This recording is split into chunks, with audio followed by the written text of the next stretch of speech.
Il-membri tal-gvern qed jibqgħu jippruvaw ma jħallux lil kumitat tal-Standards jaħdem kif suppost billi jinvestiga lil kollega tagħhom fil-grupp parlamentari Rosjan Kutajjar.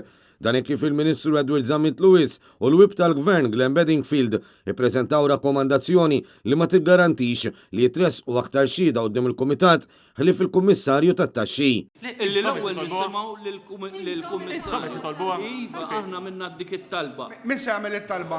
Ir-rakkomandazzjoni tagħmel it-talba? Għamel it-talba hija Mela qed nivverbalizzaw illi aħna naqblu mat-talba hekk kif elaborat dwarha il-President dwar kif għandna nipproċedu. Grazzi. Rakkomandazzjoni li ġiet deskritta mid-deputati tal-Partit Nazzjonalista Kerel Aquilina u Teris Komodini Kakija bħala waħda inaċċettabbli u li tipprova twaqqaf lill-Kumitat milli jagħmel xogħlu.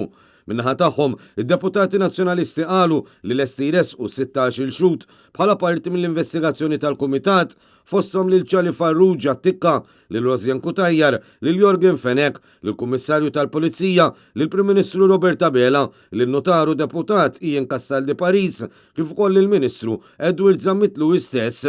Wara diskussjoni fit-tul dwar il-proċedura li jmiss, l-Speaker Angelo Farrugia appella biex id-dokumenti kollha dwar dan il-każ jingħaddu immedjatament għand il-Kummissarju tat-Taxxi ħalli fi żmien stabbilit issir is-seduta li fiha jagħti x-xhieda tiegħu.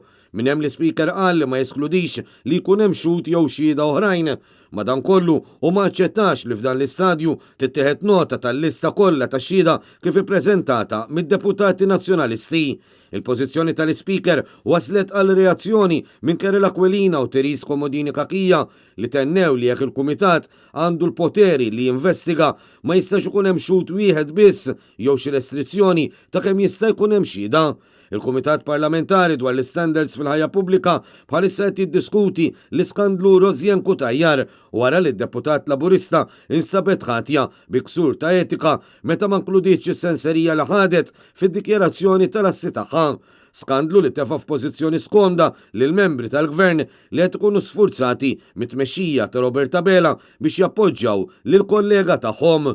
Fil-fatt, iż-żewġ membri tal-Gvern fil-Kumitat ilhom diversi ġimgħat jippruvaw iwaqfu milli jittella jixed Ċali Farrugia li kien issieħeb ta' Rosjan Kutajjar f'dan in-negozju ta' proprjetà li kellha tispiċċa għand Jorgen Fenek li huwa akkużat bl-assassinju tal-ġurnalista Defni Caruana Galizja.